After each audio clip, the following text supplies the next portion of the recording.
Bienvenidos a una edición más de su noticiero de ABA Televisión.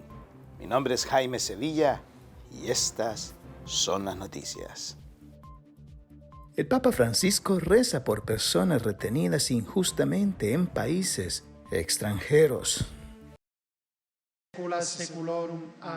Tras el Ángelus del domingo, el Papa rezó por las víctimas de las inundaciones en Hidalgo, México, que causaron la muerte de 17 personas tras dejar un hospital sin suministro eléctrico. Sono vicino alle vittime delle inondazioni avvenute nello stato di Hidalgo, in Messico, specialmente ai malati morti nell'ospedale di Tula e ai loro familiari. El Papa también rezó por las personas injustamente retenidas en países extranjeros. Aunque no los mencionó, quizás se refería a las 43.000 personas actualmente retenidas en el noroeste de Siria sin un proceso. Desidero assicurare la mia preghiera per le persone che sono ingiustamente trattenute in paesi stranieri. Ci sono purtroppo vari casi, con cause diverse e a volte complesse. Auspico che nel doveroso adempimento della giustizia queste persone possano al più presto tornare in patria. A continuación recordó que se cumplen 175 años de la aparición de la Virgen María en La Salette, Francia. En aquella ciudad, la Virgen se apareció llorando ante dos niños. Le lacrime di Maria fanno pensare a quelle di Gesù su Gerusalemme e alla sua angoscia nel Getsemani. Sono un riflesso del dolore di Cristo per i nostri peccati e un appello sempre attuale ad affidarsi alla misericordia di Dio. El Papa se mostró de buen humor y con mucha energía, a pesar de que no ha tenido ni un día libre desde que el miércoles regresó de Hungría y Eslovaquia. El Papa alaba al presidente de Irlanda tras su encuentro. Dijo: "Me ha visitado un hombre sabio". El presidente de Irlanda, Michael de Higgins, se reunió con el Papa Francisco por tercera vez. Hablaron de migraciones, medio ambiente y cómo la pandemia condicionará el futuro de Europa. La esposa del presidente, Sabina, estaba especialmente emocionada por la visita. Como regalo, el presidente le dio al Papa una caña de pescar tradicional de una de las islas occidentales de Irlanda. El Papa le dio un mosaico de un hombre y una mujer cuidando del planeta, así como un mensaje de paz y los principales textos de su pontificado. El Papa Francisco expresó su gratitud por la visita y felicitó al presidente Higgins por su trabajo. I would like to thank you all, questa visita del signor Presidente, to thank the President for his visit. e anche vorrei dirvi And I'd like to say to all of you, che non è stato solo il Presidente oggi a visitarmi, it's not only the President today who's visited me, è stato un saggio, but a wise man who has visited uno me, dei saggi di oggi. one of the wise men of today. Ringrazio Dio che l'Irlanda abbia un saggio alla testa. Los dos se despidieron con un caluroso adiós y el presidente aseguró al Papa que rezaría por él. Thank you so much. Everything. Pray for me. Every day. El presidente Higgins se reunió después con el secretario de Estado del Vaticano, el cardenal Pietro Parolin, para hablar, entre otros temas, sobre cómo fortalecer el proceso de paz en Irlanda. El Papa nos dice: la catequesis no es comunicación abstracta de conocimientos para memorizar. El Papa Francisco se reunió con los delegados de catequesis de las conferencias episcopales de Europa. Todos ellos participaron en un encuentro organizado en Roma sobre catequesis y catequistas para la nueva evangelización. El Papa les explicó un aspecto clave que subraya el Directorio para la Catequesis, publicado en el año 2020. La catequesi, come sottolinea il nuovo direttorio, non è una comunicazione astratta di conoscenze teoriche da memorizzare come fossero formule di matematica o di chimica. È piuttosto l'esperienza mistagogica di quanti imparano a incontrare i fratelli là dove vivono e operano, perché loro stessi hanno incontrato Cristo che li ha chiamati a diventare discepoli missionari. El Papa recomendó a los catequistas que escuchen las necesidades reales de las personas para comunicarles mejor el Evangelio. Ascoltare davvero e mettere a confronto quelle culture, quei linguaggi, anche e soprattutto il non detto, il non espresso con la parola di Dio, con Gesù Cristo, Vangelo vivente. E ripeto la domanda, non è questo il compito più urgente della Chiesa tra i popoli d'Europa? El Papa recordó que la catequesis no se debe enseñar como una mera repetición de afirmaciones heredadas del pasado, sino como enseñanzas vivas que vienen de la tradición y que abren las puertas a nuevas formas para transmitir el Evangelio. Reabre en Roma la biblioteca pública médica más antigua del mundo. El Hospital del Espíritu Santo de Roma es el más antiguo de Europa y encierra un tesoro, la biblioteca médica pública más antigua del mundo, conocida como Biblioteca Lancisiana. La fundó en 1711 Giovanni Maria Lancisi, el médico del Papa Inocencio XI. Contiene casi 19.000 libros y manuscritos, los más antiguos datan del siglo XIV. También 2 globos terráqueos del año 1600. Los problemas estructurales del edificio obligaron a cerrar la biblioteca durante más de una década, pero gracias a una amplia renovación financiada por el sistema de salud de la región del Lacio, las puertas de la Lancisiana volvieron a abrir al público. Este lugar nos recuerda cómo a lo largo de los siglos hemos construido tanto para brindar atención y asistencia a las personas. Es un lugar que nos cuenta la historia de la sanidad en Roma y también es un signo de su posible renacimiento. Debemos recordar que este hospital sigue activo y que tiene una sala de emergencias en funcionamiento en el corazón de Roma. La reapertura de la biblioteca se concreta mientras Roma combate la pandemia del coronavirus. Es un testimonio de cómo la ciudad ha superado crisis sanitarias a lo largo de la historia y de los avances que las sucedieron. Venimos de un camino muy largo que hoy se renueva a través de la campaña de vacunación. Este es un salto al pasado que nos lleva al futuro. Este es el mensaje que ofrece la Biblioteca Lancisiana. Las remodelaciones de la biblioteca incluyen la restauración de un fresco en el techo, así como la puesta a punto de una puerta secreta detrás de una estantería que permitía a los bibliotecarios cuidar a los pacientes de la habitación contigua. Quien entra aquí se queda asombrado. No se espera un lugar tan lleno de maravillas y recuerdos. Es una experiencia única. Al salir, los visitantes pueden leer el texto de la bula en la que el Papa Clemente XI elogia la fundación de la biblioteca y amenaza con graves sanciones espirituales a quien robe o dañe sus libros. Ahora su contenido volverá a estar disponible para que el público lo vea y para que pueda apreciar la rica historia científica y médica de Roma. Ahora quiero invitarles a que compartan con nosotros una reflexión del Evangelio del día. En el Evangelio de hoy seguimos meditando el capítulo 8 de Lucas y nos dice de que no se enciende una vela para cubrirla, sino para que ilumine. Algunas veces es difícil que nosotros podamos vivir a plenitud este Evangelio.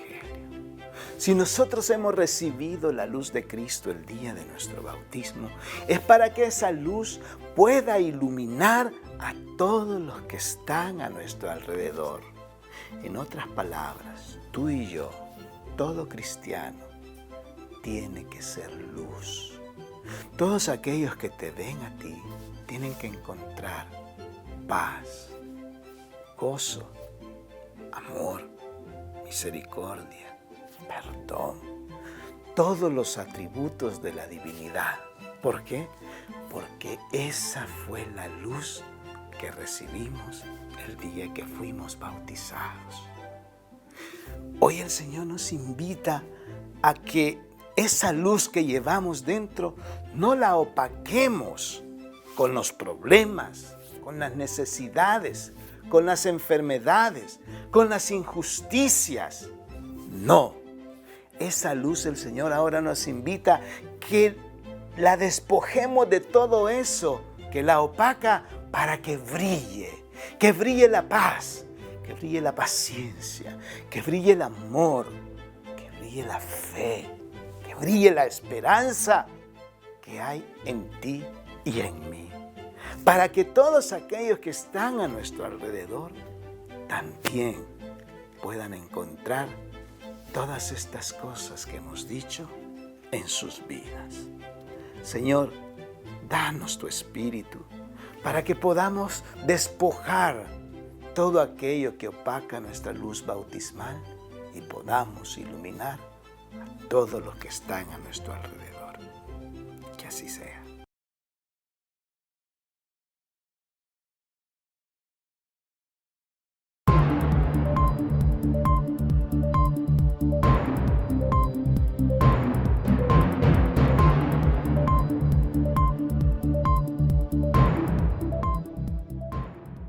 Estados Unidos registra 209,000 detenciones de migrantes irregulares en la frontera. Las autoridades estadounidenses en la frontera sur detuvieron migrantes casi 209,000 veces en agosto, ya que las entradas ilegales se desaceleraron ligeramente tras alcanzar en julio la mayor cifra en 21 años. La migración no autorizada a la frontera entre Estados Unidos y México se mantuvo a un nivel extremadamente alto hacia el final del verano, cuando históricamente las detenciones de migrantes disminuyen debido al calor. Según el CBP, los traficantes están impulsando a los migrantes a cruzar pese a los grandes riesgos. Las organizaciones criminales no le dicen a los migrantes de los riesgos que van a haber al cruzar la frontera. Como puedes ver, está muy caliente ahora mismo en un terreno desolado, ¿no? Un terreno arduo, un terreno difícil de cruzar que presenta muchos riesgos. De nuevo, la temperatura y el difícil de cruzar el terreno que puede presentar deshidratación. El número de migrantes y solicitantes de asilo provenientes de más allá del Triángulo Norte y México también aumentó en agosto, representando el 29% del total de detenciones. Muchos de ellos provenían de Ecuador, Cuba, Venezuela, Brasil y otros países que han visto partir a decenas de miles de sus ciudadanos durante la pandemia de coronavirus. A menudo sus viajes se detienen entrando a México. Yo tengo 2 meses aquí, con mi familia, 2 hijas, mi esposa, mi mamá. Una familia completa. Aproximadamente el 75% de los migrantes que llegaron solos y que son la gran mayoría de la cifra reportada por el CBP fueron expulsados rápidamente a México bajo un edicto de salud pública de la era Trump que la administración Biden ha mantenido. Entre tanto, un juez ordenó este jueves el cese de uno de los pilares en la política migratoria del gobierno Biden, la expulsión acelerada de migrantes en la frontera invocando la pandemia y conocida en la jerga legal como Título 42. El juez Emmett Sullivan del Distrito de Columbia dio a la administración 14 días para ajustar ese recurso legal. Desde Washington, Jacopo Luzzi, Voz de América. Esta es la postura de los jueces salvadoreños ante su publicación en el Diario Oficial. Muy buenas noches, compañeros, amigos televidentes, qué gusto que estén informándose con nosotros. En este momento nos encontramos en el Centro Judicial Isidro Menéndez, donde este día jueces y magistrados mostraron su desacuerdo ante la reciente sanción del presidente Nayib Bukele a la reforma a la ley de la carrera judicial, la cual estipula que los profesionales que tienen 30 años trabajando o 60 años de edad serán revocados de su cargo de trabajo. Es por eso que han buscado ayuda a la Comisión Interamericana de los Derechos Humanos. Escuchemos. Hemos acudido por medio de los abogados de Cristosal ante la Comisión Interamericana de Derechos Humanos a denunciar al Estado salvadoreño. Las autoridades denunciadas han sido la Asamblea Legislativa y además ha sido el presidente de la República. Además mostraron su desacuerdo a la decisión que tomó la Corte Plena de otorgar bonos a los profesionales que se retiren antes de que esta ley entre en vigor. Este bono equivale a 24 meses de trabajo. Y este día también Corte Plena dio a conocer que ha aprobado un bono, o al menos, sí, ha aprobado un bono de 24 sueldos para los jueces que renuncien antes de la entrada en vigencia de la ley. Prácticamente, en términos coloquiales, ese es el equivalente a un chantaje, a una compra de su independencia judicial. Obviamente que es tentador un bono. Además, el juez tercero de sentencia, Juan Durán, asegura que en el país ya no existen instancias internas a las cuales acudir para mostrar su desacuerdo ante algunas decisiones.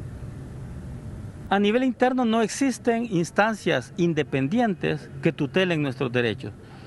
El silencio del CNJ, el silencio de la Corte Suprema, que son en principio quienes deberían salir en defensa de los jueces, de los ataques contra los jueces. Esta ley entrará en vigor 8 días después de ser publicada en el Diario Oficial. Esta era la información que teníamos para compartir con ustedes. Con esto retorno la señal al estudio. Nuevas Ideas apoya decisión del presidente Nayib Bukele.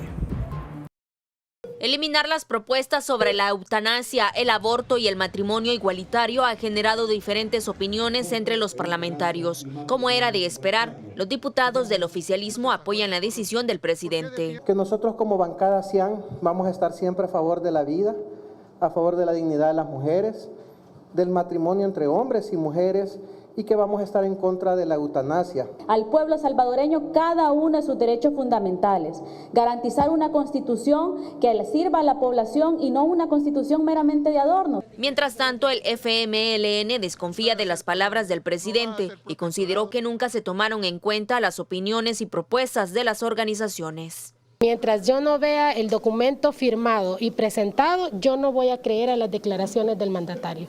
Que el oficialismo está jugando tanto con las organizaciones que se reunió como con las iglesias que también le han reclamado estos temas. Creo que es un irrespeto haberles utilizado como un gancho para decir de que la propuesta de reformas a la Constitución era algo integral. Y es que algunos legisladores señalaron que la población debe estar atenta en algunos puntos que se pudieran reformar, ya que pueden ir disfrazados para concentrar el poder. No puede ser también que el Tribunal Supremo Electoral se le quite, ¿verdad?, la característica de que esté conformado por varios partidos políticos, porque aquí no debemos permitir que se concentre en una sola opción, en una sola voz. Obviamente es el reflejo del verdadero interés que hay detrás de esa reforma o una nueva constitución, que es prácticamente la instauración legal del régimen de Bukele. La propuesta de reforma constitucional presentada al presidente contempla aumentar a 6 años el periodo presidencial. Para Teleprensa, Canal 33, Doris Chicas. Nos vamos a Sudamérica. Nos reciben nuestros hermanos de JN19 Televisión, quienes nos han preparado un reportaje especial de lo que acontece en el Perú. ¿Cómo están, amigos? Mi nombre es Kevin Cáceres, reportando desde el Perú para la cadena hermana ABA Televisión y JN19. Comenzamos este informativo comentándoles que 4 colegios públicos de Lima están por iniciar las clases semipresenciales en estos próximos días después de levantar las restricciones por parte del Ministerio de Educación. 10 colegios de Lima Metropolitana que alistan sus clases semipresenciales. 4 pertenecen al sector público y se ubican en los distritos de Lurín, San Martín de Porres, Caraballo y El Agustino. Estos colegios podrán abrir sus puertas si levantan las observaciones a su plan de implementación y reciben la autorización de la UGEL. El Ministerio de Educación informó que la apertura de la Escuela Inicial Elizabeth Espejo de Marroquín de Miraflores fue el primer colegio público que reanuda el servicio con un nivel de presencialidad en pandemia. El colegio miraflorino recibe a 88 menores de 5 años, de los cuales 16 estudiaron por la mañana en grupos de 8 por 1 hora, quienes también pasaron por un proceso de desinfección, medición de la temperatura y también recibieron una declaración jurada por parte de los padres. Mientras que en Lima ya se están comenzando con las clases de forma gradual, en el Callao, mediante una ordenanza regional, se declaró como prioridad pública el no retorno a las clases semipresenciales, porque no existen las condiciones sanitarias y de bioseguridad. Es por eso que la posibilidad del retorno genera un grave riesgo para la salud de la población estudiantil y la de su familia.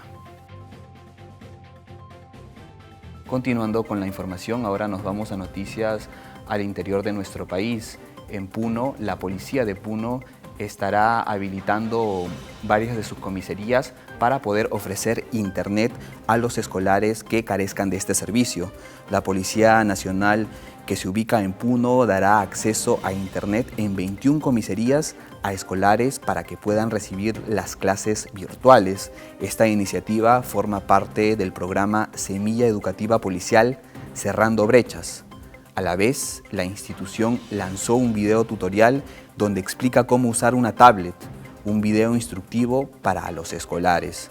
A través de personajes de modo didáctico, enseñan cómo funcionan estos equipos electrónicos en castellano, quechua y aymara. El material audiovisual fue preparado para alumnos de 21 localidades en cuyas comisarías habrá libre acceso a internet dentro del puesto policial y 100 metros a la redonda.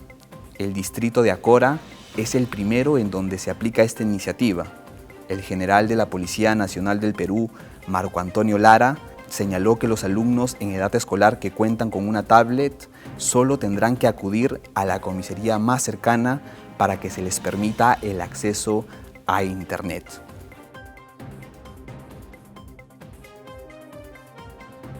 Continuando con la información, ahora nos vamos a noticias a través de la web. El nacimiento que se lucirá en el Vaticano en esta Navidad 2021 llegará desde el Perú, desde nuestro país. El pesebre que se colocará este 2021 en la Plaza San Pedro en el Vaticano para celebrar la Navidad llegará desde el poblado de Chopca, una comunidad andina del distrito de Huancavelica en Perú. A partir del 15 de diciembre y durante 45 días, más de 100 millones de turistas y seguidores de medios informativos estarán atentos a los festejos navideños en la Santa Sede, que girarán en torno al pesebre andino. La Conferencia Episcopal Peruana informó este anuncio en el Centro de Convenciones de Lima, con la presencia del presidente de la República, Pedro Castillo, y también el representante del Nuncio Apostólico del Vaticano en el Perú, Germano Penemote, entre otras autoridades que también se dieron cita. El pesebre de Chopca tendrá más de 30 piezas y será elaborado por 5 reconocidos artistas de Huancavelica. Las imágenes de la Virgen María, San José, el Niño Jesús, los Reyes Magos y los pastores serán elaboradas a escala real con materiales como cerámica, madera maguey y fibra de vidrio, y portarán la vestimenta típica de Chopca. Esta fue toda la información que tenemos hasta el momento para ustedes. Reportó Kevin Cáceda desde el Perú para la cadena hermana ABA Televisión. Permiso.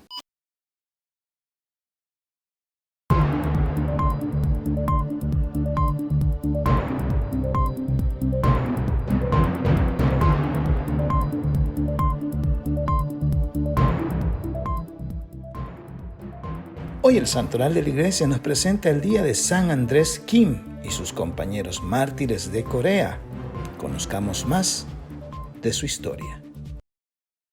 A pesar de que desde hacía muchos años no tenían sacerdote, la comunidad cristiana de Corea mantenía intacta su fe y resistía con estoicismo la persecución sin tregua a la que la sometían las autoridades porque sentían que era una amenaza para su cultura y religión ancestral, y por eso había que extirpar a esa creciente comunidad que ya pasaba de 10.000 prosélitos.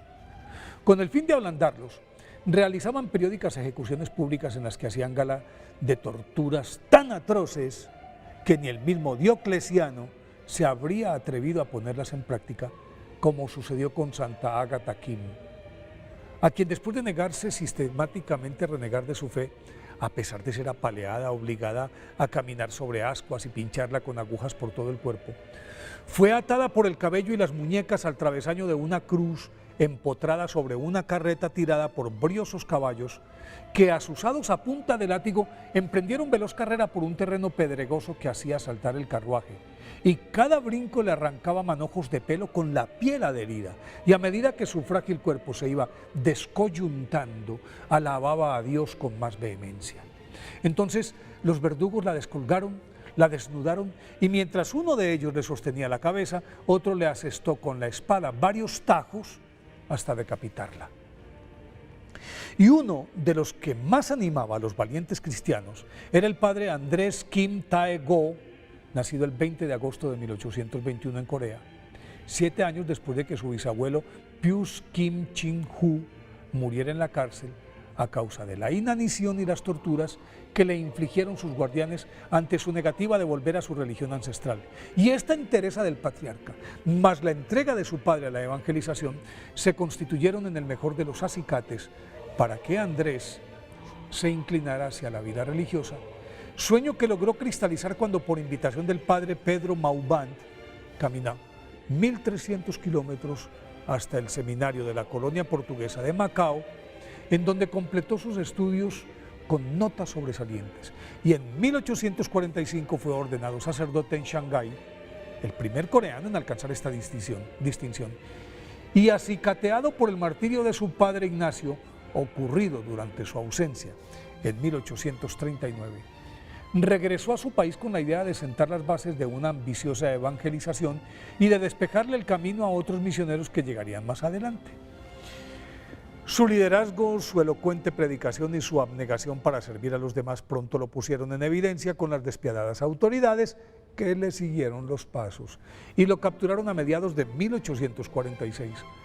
Lo sometieron a toda clase de vejaciones y suplicios, pero en vista de que nada lo haría cambiar de opinión, y por el contrario sus vigorosas predicaciones en la cárcel, lograba copiosas conversaciones entre sus compañeros de cautiverio, todos eran presos comunes, aceleraron su condena, y el 16 de septiembre de ese año fue decapitado, cuando apenas contaba 25 años, y su cabeza exhibida como escarmiento en una plaza de Seúl. El martirio de San Andrés Kim se sumó al de muchos otros que con valentía y temeridad sostuvieron la lámpara de la fe para iluminar al pueblo coreano, y en ese mosaico encajó un laico de 45 años llamado Pablo Chon-ha-sang, nacido en 1795, cuyos padres y hermanos, Elizabeth y Carlos, murieron martirizados y por esta desgracia todo el patrimonio familiar se perdió.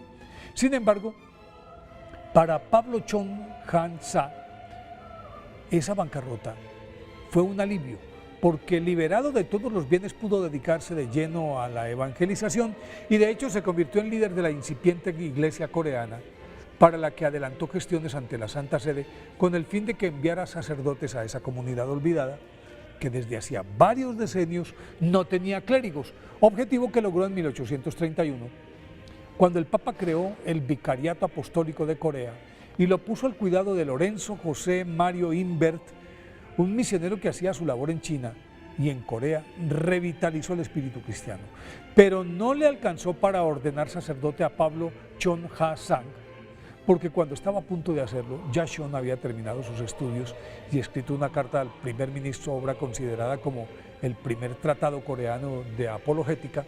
Ambos fueron apresados, torturados salvajemente y decapitados con un día de diferencia. Pero ahí no paró la cosa, porque ese mes de septiembre de 1839 se puede decir que fue el más cruento, dado que a decenas de seguidores anónimos de Cristo, niños, ancianos, mujeres, hombres, jóvenes y viudas, se les ejecutó sin miramientos. A estos tres y a otros 100 mártires más canonizó San Juan Pablo II el 6 de mayo de 1984 en Seúl, en una ceremonia que congregó a más de 1 millón de personas. Por eso hoy, 20 de septiembre, día de su festividad, pidámosle a estos mártires que nos den la suficiente entereza para proclamar la buena nueva. Y para concluir nuestro noticiero, los dejamos con la intención del Papa Francisco para el mes de septiembre, que es sobre una vida ecosostenible. Me alegra mucho ver que los jóvenes tienen valor de emprender proyectos de mejora ambiental y mejora social, puesto que ambas van juntos. Los adultos podemos aprender mucho de los jóvenes, pues en todo lo que tiene que ver con el cuidado del planeta, los jóvenes están a la vanguardia.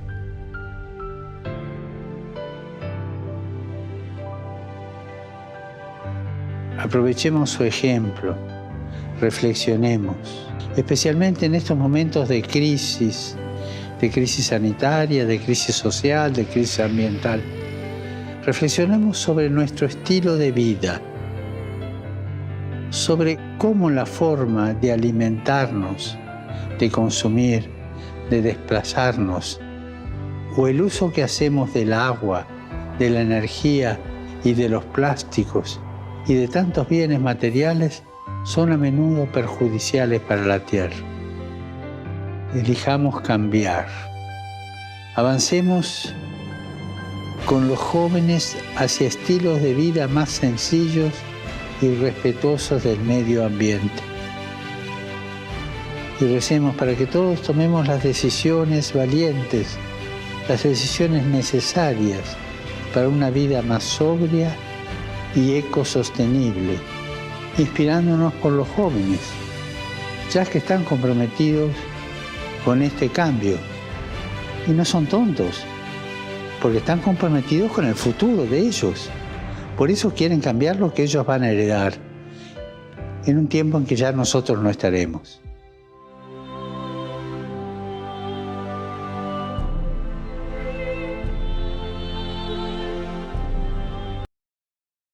Y así llegamos al final de una edición más de su noticiero de ABA Televisión.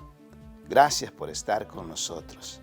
Sintonícenos las 24 horas del día en el www.abatvn.com, en nuestras plataformas digitales de Roku TV y Amazon Fire, nuestras cadenas hermanas y, como siempre, en nuestras redes sociales. Ahí nos vemos. Que Dios los bendiga.